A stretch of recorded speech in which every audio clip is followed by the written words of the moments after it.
everyone, and welcome to Skin Goals. I'm your host, Lisa Avalos. This is my co-host, Kelly. Hey, everyone. So welcome. And today we are going to get into cleansers. We all cleanse our face, right? And I mean, I've had an evolution of cleansers in my journey. I'm sure our amazing guest today has also had an evolution with cleansers, personal or work-wise. So we have our amazing Tom Allison, who is our professional sales and marketing development for L'Oreal Derm Beauty. So, Tom, welcome to the podcast. Thanks so much for having me. Did I get that? I feel like I definitely did not get your title right this time. You want to redo it? Yeah, I do. Wait. Just say head of professional sales and marketing. Head of professional sales and marketing, Tom Allison. Yeah. There we go. Okay. So, welcome, Tom. Thanks for having me. Excited to be here. Awesome. So cleansers, right? Mm-hmm. Have you had a personal cleansing journey yourself, Tom?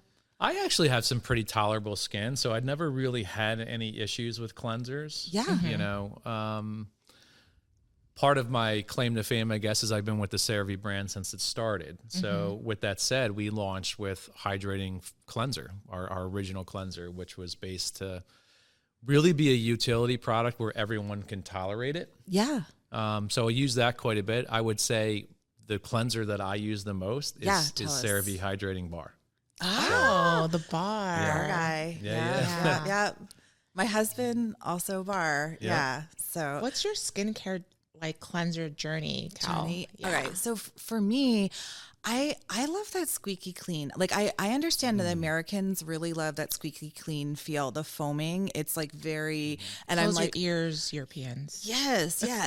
and so like I was always into the foaming, even though maybe I do have skin that is a little, combination or dry in parts. So the thing is like when I started working for L'Oreal, and particularly for the L'Oreal Derm Beauty brands, like micellar water was a thing that really wasn't a journey here yet, and it wasn't popular yet. So then I discovered the waters, and then since then I'm totally turned on to oil cleansing now. I'm like, yes, that's my journey now. How about you, Lisa? So my journey started as a teen. I had acne. And I was really, I guess we all did it, guys. The over-exfoliating, the scrubs, the minty, the squeaky clean. And I think I was overdoing it for a long time, for years. I think I've overdid it for years. I have oily skin too. And guess what my favorite cleanser is now?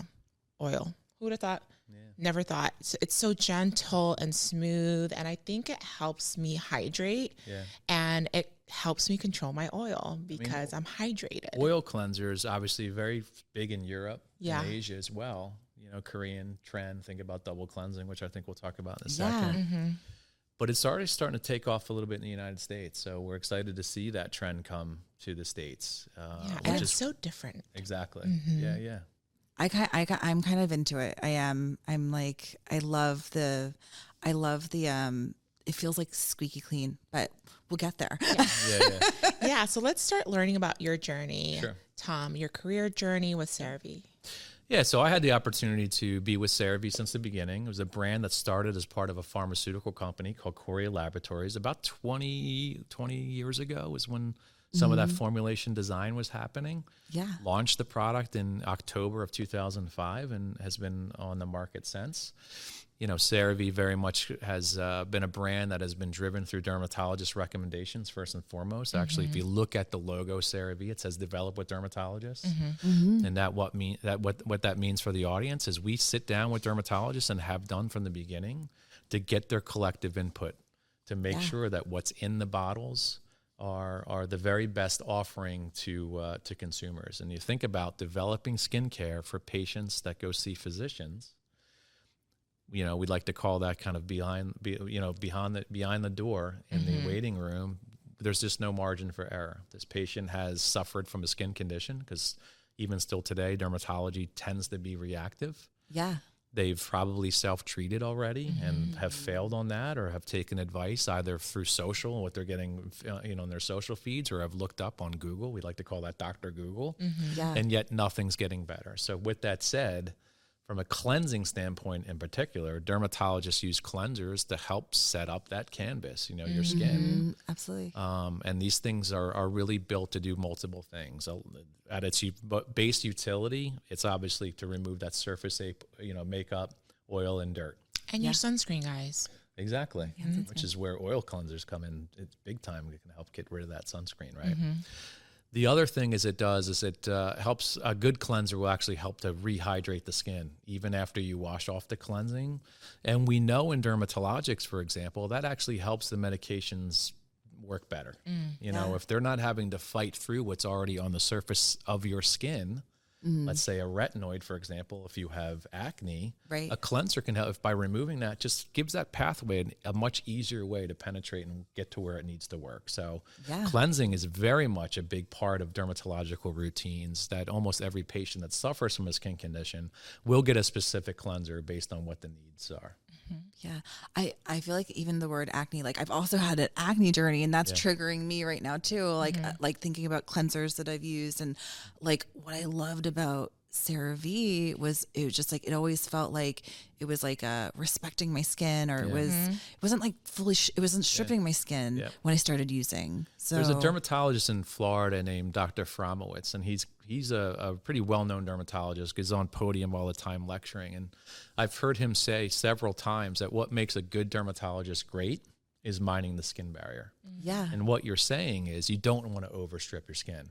Yeah. Because that can obviously lead to problems. It can cause issues like dryness, and then you kind of you're chasing, you're going down a rabbit hole, chasing your tail, if you will, of something that can be avoided if you pay attention. I've been chasing my tail for years. Well, you mentioned about combination skin. So like, what was your journey to understand what is your skin type? Because that is key in terms of cleansing, especially. Exactly. And I think that I didn't know what my skin type was for a long time. And that's because I'm in the industry, guys. Like, it's just like really sitting down and knowing not to strip my skin and to respect my skin. I didn't like that word is like key. Respect your skin. Well, sometimes when you're in the industry, like there's new launch, you're like, you wanted to try the new launch, but you're like, you kind of go back to like, oh wait, but like my skin type needs this, like this is probably what I should. And it changes throughout time. I was very oily as a teen, and now I'm more of a combo. And now I live in Chicago, very dry during the winter. I think you bring up a good point, like the external factors that could influence your skin. So absolutely seasonality. I think most physicians will tell you, think about your cleanser, and you need to use a foaming cleanser, for example, more in that late spring, early summer, if you're getting more sweating and all that other stuff, and the skin, and the ambient air as in itself is already humid, especially we live in New York. You're in Chicago.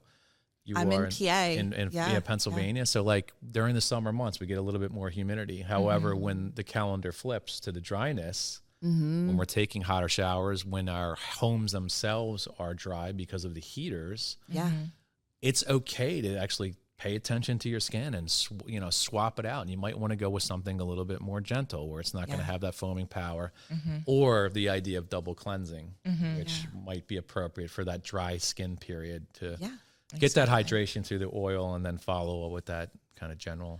Would you say, like, because like there's such a range, right? Would you say that like the CeraVe, what makes CeraVe different is no matter the range, like there's like, what's the philosophy that like works for across all this range of different types of cleansing? Like, why we develop a different type? Right.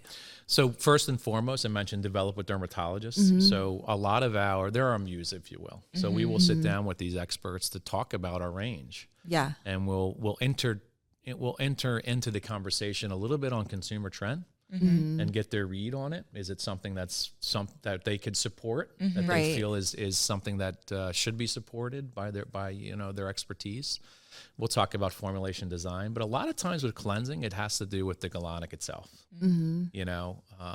Whether it foams and the amount of foam, how small are the bubbles, how long do they last, what's the action, how easy is it to wipe off? Like, all these things are considerations into developing. If you think about our range, we run the gamut from CeraVe Hydrating Cleanser, which is super gentle. I mean, there's no surfactants really in that at all. There's no foam. It's built to literally very gently be put on the surface of the skin. You can either wash it off with water, or if you're bad with atopic dermatitis, for example, you can even just use a cloth and gently wipe it off, which is key for people that are suffering from pain and itching and redness and all this other stuff. So we developed foaming facial cleanser, which is built really for that acne patient you had mentioned before. We built that at a time when we were launching a topical retinoid, which had some side effect issues. So there was very much a utility to build that. Then it brings me to like cream the foam, which kind of sits in the middle. It's like a creamy foam. It's really was built on the advice of dermatologists for, like, for example, men tend to like a little bit more foam. Yes. You know, so those patients that are severely dry or more normal to dry, cream the foam was built to like be able to provide that foam action that some consumers might like, but without stripping your skin and like causing any irritation that way. To CeraVe SA, which has salicylic acid in it, and we all know what that can do in terms of its keratolytic effect. So I do think like cleansers, the reason why a lot of brands develop multiple, and I think about Tolerian for La Roche-Posay or Lipicar Wash, for example, these brands, these kind of sub-franchises within brands are really built for the utility and the variety of the way patients like to cleanse. But at its core foundation, I would say that the most important thing is pay attention to your skin type and don't overstrip your skin. It's really, as you're speaking, it just makes me remind myself like how personal cleansing is. Like it is like, what kind of feel do you want, and what do you like, and do you like the small bubbles, do you like the big, like when you were saying that, I'm like, yes, like I know exactly what type of bubble I like, you know, but like it's, you know, it's not just as simple as just like picking up. It's like there's specific needs and specific skin types, and you got to be paying attention to a little bit of all that. Exactly. And that's a perfect segue for our break. We'll be back soon. And we're back. Hey, so we've been like going up and down cleansers so far, and before the break, we talked about a few of the different cleansers. So like we definitely hit foaming, hydrating, the cream to foam, and then also the SA, you know, extension. But I know there's one that I had mentioned that I'm all about oil cleansing right now. So could you take us into the oil cleanser? Sure. Hydrating oil cleanser. You know, anecdotally, a fun little tidbit about this product. This was the first product of CeraVe that was ever launched first around the world and not in the United States. And what we were looking at the time when we launched this product in Europe, in particular in Asia, was that the idea of oil cleansers was not yet a thing for the U.S. consumer. It was much bigger around the world. But what had happened was we had some consumers that would travel through Europe, or we'd have dermatologists attend global medical congresses, and they were like, oh, where's this oil cleanser? Why aren't you launching it in the United States? So it's where every other product up until that point launched in the United States first for the CeraVe brand. This one product was its kind of lone wolf, if you will, and we tested it in other markets where oil cleansers are bigger. And what happened is obviously they had asked for it in the United States, and we launched about a year after we launched. And it's really just built on this idea, this principle of squalene and glycerin, some of these great ingredients to help hydrate the skin. As well as really, it's super effective as well to like remove that makeup, especially like long wear makeup, which I know can be a little bit problematic. And a lot of women, for example, if you are wearing long wear makeup, you can get into issues from a mechanical standpoint because you're scrubbing too hard with like not the right cleanser. So it was really built to help eat away, if you will, and soften up to easily rinse off. And then oil cleanser is about double cleansing as well. So it was this new phenomenon, really I think started in Korea, if I'm not mistaken, but really starting to take off, where you use an oil cleanser first, or at least the recommendations to use an oil cleanser first, and then follow up with something a little bit more gentle to get a deeper clean, if you will. But as we talked about in the previous segment, not overstrip your skin barrier, which is the most important part. Exactly. So, I also notice, as someone that, you know, goes on and off with acne my whole journey in life, is that when my skin is clean and not overstripped, I stop breaking out. I know that's simple science, guys, but like it happens all the time. Yeah. You know, it's interesting to see when you can introduce your teenager, for example, and get them really into cleansing, especially if they start breaking out, they will have some great results. Yeah. Now, eventually, when the hormones continue to kick on and you start to fire up all of your sebum production and stuff like that, you might eventually need to go see a dermatologist to help get that under control. But cleansing it can be super therapeutic if done the right way.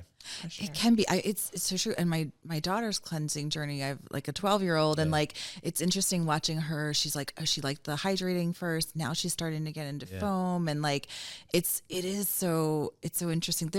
Everyone's having a cleansing journey, really. Yeah, I think that's an interesting trend. You know, one of the things that we're doing within our division right now is we're calling on pediatricians at scale, and we're doing a fantastic job with a couple of brands. And what we have discovered with the pediatrician themselves and their advice for hygiene is they're really focused early. So baby skincare, routines, the bath, all that stuff. To a lot of times, many kids will have eczema or atopic dermatitis, and most of them will grow out of it by the time they're 4 or 5 years old. Yeah. So there's that conversation from the pediatrician early at that age, but and then obviously they'll interject with the patient when there's a concern on acne. So later on in the years, but we think there's an opportunity between the ages of 5 and 11 to can we incorporate skin conversations as part of a well check visit where we know they're checking their height and weight, and we know they're talking about nutrition and maybe psychologically how the child's doing, but there's no conversation on hygiene. It's very much still reactive and wait and see, and we think that's an opportunity actually to get parents and kids themselves, just like you can take inspiration, for example, in the schools with dental. Yeah. Right. So we've all had our first toothbrushes and toothpaste once a year, and you're coloring pages and everything else. Yeah. Maybe there's an opportunity, I think, for skin education. Yeah, absolutely. Early. And if we can build great skin routines of cleansing, like we're talking about, and hydrating your skin and protecting it with sun, that will be a gift, I think, that kids will really enjoy later on in life to protect them and get off to the right start. Kind of like to the whole point, like with sunscreens, like I feel like being a parent, like I'm definitely in the sunscreen game with my kids, you know? So like, but how do you wash that off? Like, what are you using to wash it off? Sunscreen, every day is a sunscreen day, right? Absolutely. And especially in the summer. Yeah. So there's like a huge opportunity. Huge. For sure. Yeah. I have questions about SA. Can you deep dive into that? So SA came out of a franchise where we have, it's called Rough and Bumpy now. But CeraVe was very much interested in some conditions like keratosis pilaris, for example, hyperkeratotic feet. So you see that kind of when we all wear our sandals for the first time, you look down at your heel and there's some crust, if you will, that have been built up over the winter if you're not getting a pedicure or using a stone and stuff like that. So what SA was do is it incorporates an ingredient called salicylic acid, which is very well documented. It can be used as both a keratolytic and a desmolytic, which is just fancy terms for it. Helps just kind of smooth out the skin. Yeah. So it was a natural extension of our Rough and Bumpy line of moisturizing lotions and creams in that. And it's been a great winner and actually went really viral, I would say, in 2018, 2019, where patients were using it or consumers were using it and kind of showing the results, especially for facial issues, if you will, blemishes, that kind of thing. And it's been one of our biggest franchises so far. Yeah. And it's really built to help cleanse, but then also smooth. Yeah. You know, I just did a training video on the SA cleanser and it was saying face and body, but I didn't connect it to like even the heels of my feet. Like that's a part of my body as well. And I love it on my arms. Yeah. That's where I use it. Anything where hyperkeratotic skin, which is just where it builds up on each other, so from a clinical standpoint, we have dermatologists that'll use that, for example, on the elbows and knees if you have psoriasis. So have you ever seen somebody would have that kind of silvery scale? Yeah. Just helps break that up a little bit without, stripping the skin. And again, as we talked about before, physicians, dermatologists use cleansers to help prep the skin for the medication to follow because of the ability to just work better, basically. Creating a canvas that allows the whatever it is next to the next layer. That's why a lot of times when you go to a dermatologist, you get multiple products recommended across the different steps. Cleanse. A lot of times they treat with a prescription pad, moisturize with facial moisturizer, body moisturizer, depending on the area, and then protection, obviously, with sun. So that 4-step process. Yeah. Every day's a sunscreen day, and you guys are going to hear us yell it to the world because Well, if every day is a sunscreen day, then every day is also a cleansing day. Exactly. Twice a day. Cleanse twice a day. Yes, there you go. First thing you do in the morning, and then right before you go to bed. Yeah, absolutely. Gotta get this canvas, ready to go. Exactly. What did you learn today, Kel? Well, it's extreme. Like, first of all, I'm so glad that I had moisturizer on my heels last night because I am like, oh my gosh, like that winter, like the after winter, coming into spring. And yes, like I've totally experienced that. And I never knew. I'm like, oh my gosh, that's in my shower. I could just be using it on my feet too. Yes. Like simple things like that. Those little tips and tricks that like you would get from Tom Allison, Exactly. like no big deal. Like, I mean, you know, the CeraVe universe, but just like, And don't forget, Tom Allison gets them from dermatologists. there you go. Yes. And that's the magic, right? Exactly. That's it right there. Exactly. So love that. How about you, Lisa? You know what? I never really thought about children's skin hygiene. Like we talk about protecting them from the sun, Yeah. but it's the first step. So really like putting some thought into that. Yeah, absolutely. Healthy skin is health. It's health. It's health to an extent. It truly is. It truly is. This has been so much fun. Yes. Can you just come back? Can you just stay? Sure. Can we just do more? I'd love to come back. And thank you so much, Lisa and Kelly. Appreciate it. Yeah. Thank you for coming, and we'll see you guys next time. Bye.